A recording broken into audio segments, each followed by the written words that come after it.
All right, we are gonna try this thing out. If you have a house like mine and the sink in the back bathroom has got cold water and it takes a while for the water to get from your hot water heater to the other side of the house, this right here is supposed to circulate the hot water under your house and have it to the back faucet to where you can flip on that hot water and you should have pretty fast hot water, if not instant. So let's unbox this and see what's in it.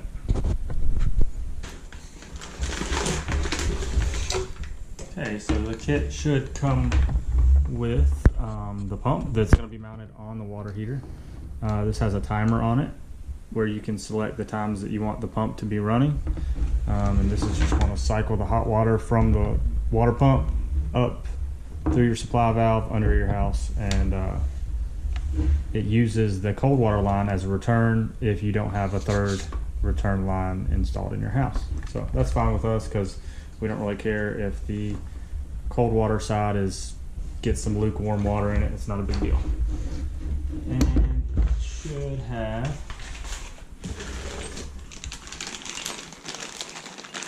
the water lines. Comes with two, I believe it's 12-inch, and this is the temperature control valve, I think it's what it's called, that allows the water to bypass through in the sink in the back. So let's get this opened up too. So the kit comes with your sensor slash valve that allows your hot water side that has already cooled down to go through to the cold side after your hot water pump is pumping it in, and it will act as a thermostat, I believe is how it's supposed to work, and open up and allow that to go through. Comes with some mounting hardware for it if you really want to mount this to your wall. Mine, I don't know, we'll see how it looks in there. I may or may not do that. And it comes with two 3/8 water line adapters to the 1/2 inch. So if you want to use your traditional water line like the kit comes with, you can adapt that right up. So what we'll do next is cut the water off on the hot water heater, drain the pressure so it doesn't splash on us or anything like that, spray us in the face, and we'll go ahead and get this guy installed. I just remodeled this bathroom and haven't got the sink in yet, so this makes it the perfect timing to go ahead and think about installing this because I'll be doing all this anyway. So with that being said, the plan was to possibly put this up here, try to curve a steel braided line this way and this way, connect it, and then I was thinking I could actually do a PEX to screw on water line, 1/2 inch connector, connect that straight to the sink faucet. Well, the problem with that is that the sink faucet hookups are wider than these, so that would put a bend on my PEX. So what we're going to do now is we're going to rotate these. I'm going to have to cut the water line off, and we'll rotate these valves to be facing 45 down, and that's going to give us a situation that's going to look something like this. So with our existing lines coming in through here, we're going to take our new lines, the 12-inch, and attach them here. And as you can, may or not be able to see that, but cold in, hot in. So here's your supply, and then this goes to the sink. 3/8 will line up perfectly like that on either side, and this will just straddle the sink drain line, just like that.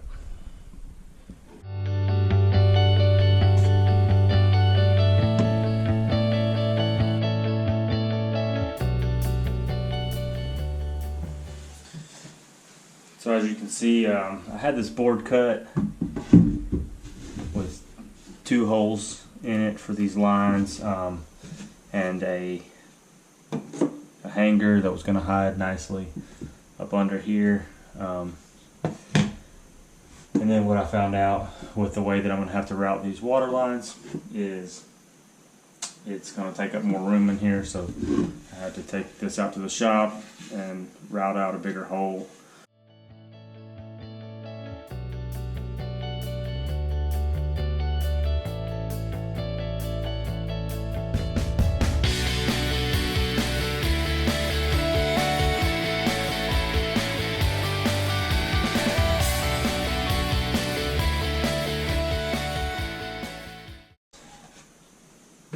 Shelf hanger here was actually going to be too close, so I'm going to have to relocate it a little wider so that we'll have room for the plumbing to go in. So what we should be able to do now is crack these open just in case. Let's do this.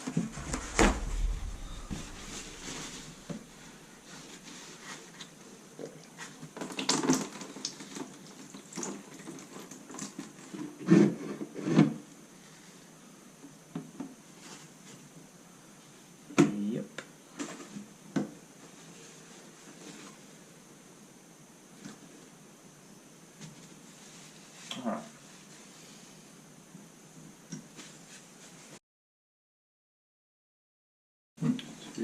You're going to want to back this up with a second wrench so that you're not just rotating the compression fitting on the copper.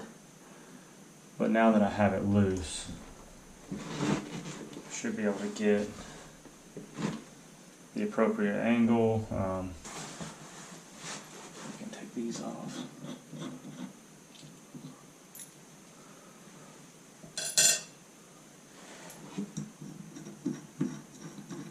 When I was remodeling this bathroom, both of these valves were old and they failed.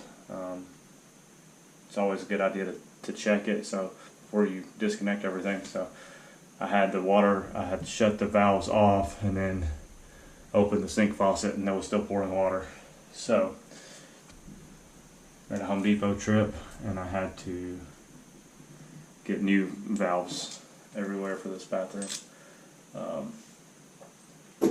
So we're just going to loosely hang these for now. A couple threads to make sure that we have this angle how we want it. That looks pretty good.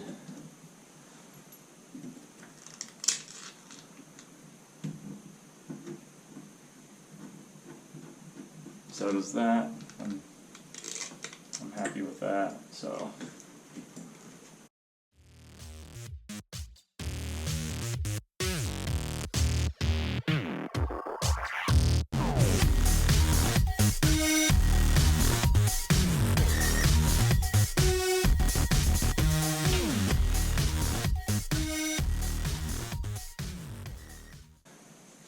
from this point, I believe we can go ahead and tighten everything down. And since this will be going through my shelf, I will actually take a minute to mount this guy over here and route these through the shelf. I'll fast forward that part.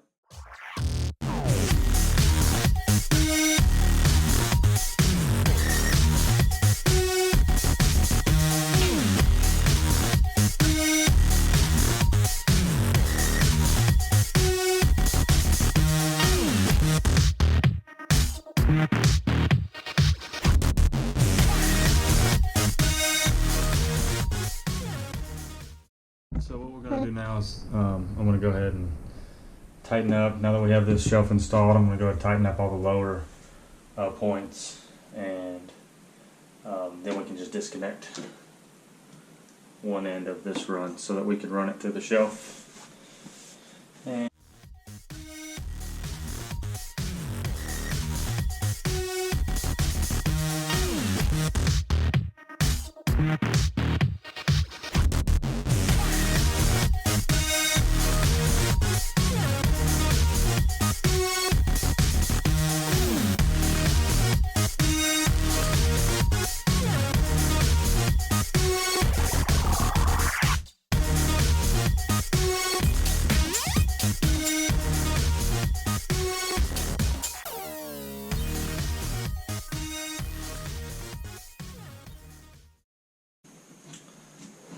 So when you get this far, we just don't forget to, you have an adapter here, so we're going to tighten both of these. It's important to go ahead and back this up with a second wrench, because you start tightening this too far and it starts cranking it down on the plastic. This thing is made of plastic, so it might go ahead and deform that. I'll try to prevent that if we can.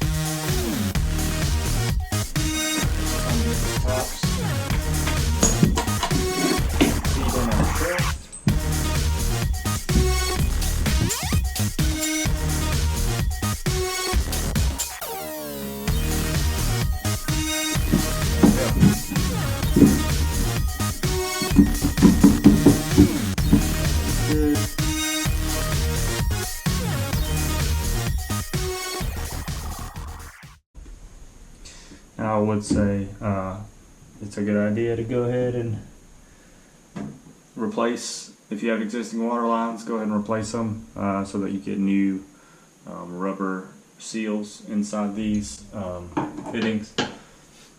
The only reason I'm not getting new lines with these is because I know that when we moved here we had these put in, so they're not very old.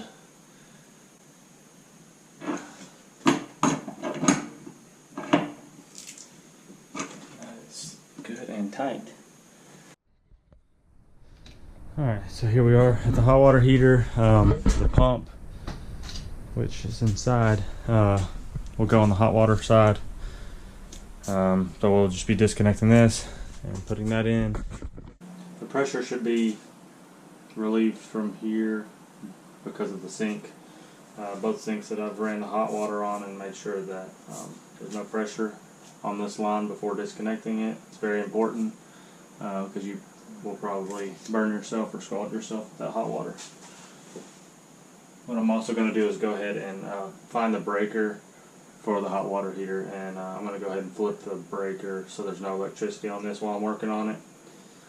And once I flip that, we'll come back out and disconnect it.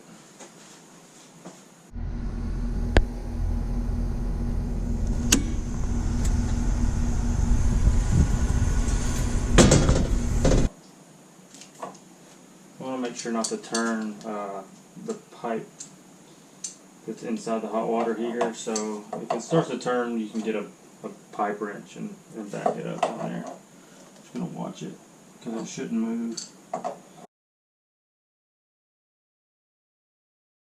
Okay, we're gonna put a bend in this to go upwards so it'll have room for the pump.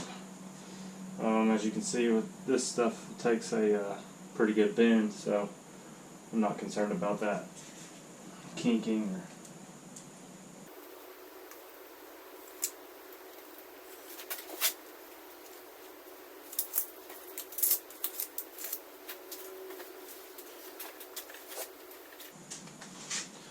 Alright, so we're going to take the pump with the, make sure it's got the new seal inside of it.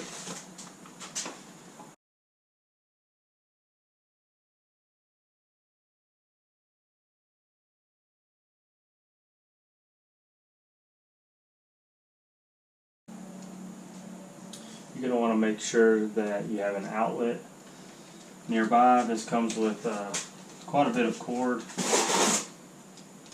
I believe it said maybe 6 or 8 feet, but I do have an outlet on this wall, so it should be nice and convenient.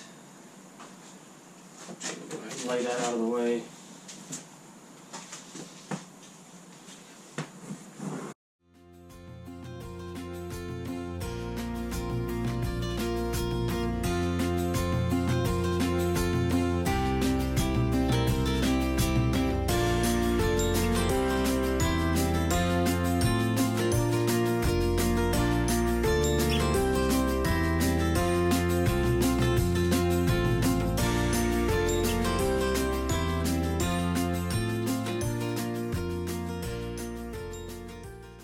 Tight, bottom is good and snug.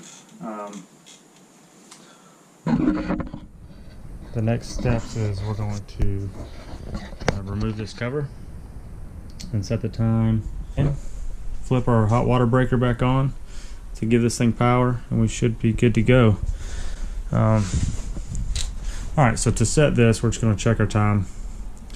It's 12:05.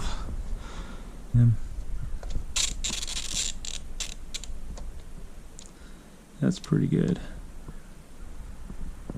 I'm going to put it on to timer. You want to select timer because if you leave it in on, it's just going to run all the time. On is down and up is off. And they are 15-minute increments. So we're going to do this when we set it up as if each tab on the timer is 15 minutes. And it also mentions that it is very important to make sure that your flow indicator is going the right way, which ours doesn't have a flow indicator, but there it is. There's an arrow on the side, so the side is pointing up, and that's our supply line. So we should be good to go, and we're going to go ahead and plug this guy in.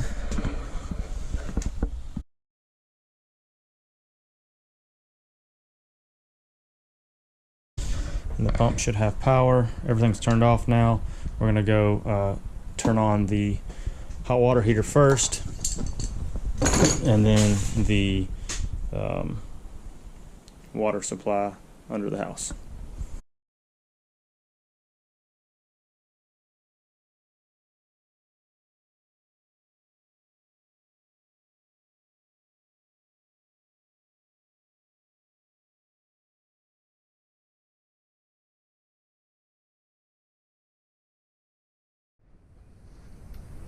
So we did run into, it wasn't really leaking from the bottom. I was getting some drips from the top. What we're gonna do is get some blue tape. This stuff is called Blue Monster. It's really good tape. It will seal up the threads. And we used to use True Blue when I worked for mechanical contractor doing pipe fitting, so this stuff is really good. It should seal up the threads pretty good, and it also acts as a lubricant. It'll allow you to tighten this up a little more and get some more turns on it, so hopefully that seal compresses a little better inside there. So the good news is in the bathroom we got one little wet spot I'm going to watch, but these things happen. You just gotta address it and do it again. So hopefully after getting this on with the thread sealant and tighten it back down, we should be good to go. So we'll see what happens. So this is your first time using thread tape. You're just gonna start at the closest end to you and you're gonna wrap clockwise. Same with this, you're gonna start at the edge and then wrap clockwise onto it, just as if you're screwing on the nut. And then whenever you use True Blue, it's not necessary, this is a little much, it's not necessary to completely coat all the threads. You just want to get it on the starting threads, and when you get it on the starting threads and start the nut, it's gonna take that and it's gonna chase those threads and push it onto there, so you don't really need to overdo it. So now that we got the tape and the True Blue on, we'll slap this back together, and hopefully that fixed our small leak. So as you can see before, when I ran my finger along the back of this copper, I was getting a little water. So I like for it to go ahead and be a little bit more tight, leak proof than that. You can see where the compression fitting was up here. There's not a whole lot that can cause these things to leak. It just needs to be a good round fitting, tight fitting between this compression ring and the pipe. So if there's a little dent in the pipe, in the copper, then that could be the cause of it. And of course here's the valve side, and I'm just going to go ahead and clean this up and retape it, and this should be good to go. There's no reason why that shouldn't stop leaking on me. So let's do that real quick and we'll turn the water on again. Should be good to go.